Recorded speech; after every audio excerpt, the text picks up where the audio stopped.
मदन मोहन का टीला देखा है? इस टीले पे चढ़ करके एकांत में दोपहर के समय खूब रोए कि भगवान मुझे वृंदावन वास दे दो। कहीं भी अगर एक कोने में मैं पड़ा रहूं, वृंदावन से कभी बाहर न जाऊं तो मेरा जीवन सार्थक हो जाए। प्रभु अब मैं रास के बिना नहीं जी सकता, अब मैं वृंदावन के बिना नहीं जी सकता।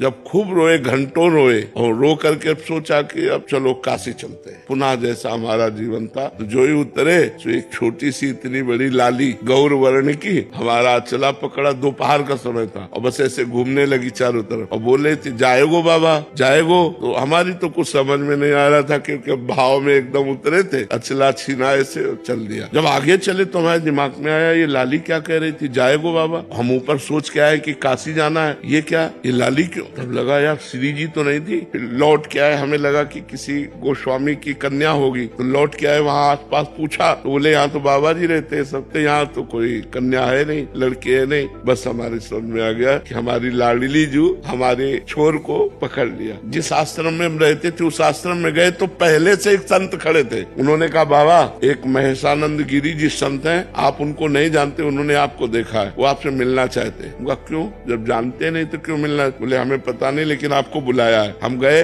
बोले वहाँ जहाँ आप रह रहे हो वहाँ अनुकूल आपके नहीं होगा, ये कमरा है एकांत में, आप यहाँ रह लीजिए। आप क्या व्यवस्था लाडली जी की, और आज देख लो सब व्यवस्था उन्हीं। यहाँ वृंदावन वास के लिए एकमात्र केवल रोना ही साधना है कि लाडली जी रीझ जाए और वो पास दे दे तो सब व्यवस्था बन जाए। यहाँ कोई धन बल से वृंदावन नहीं रह सकता, क्योंकि पास जब तक नहीं होगा तब तक वृंदावन वास नहीं होगा।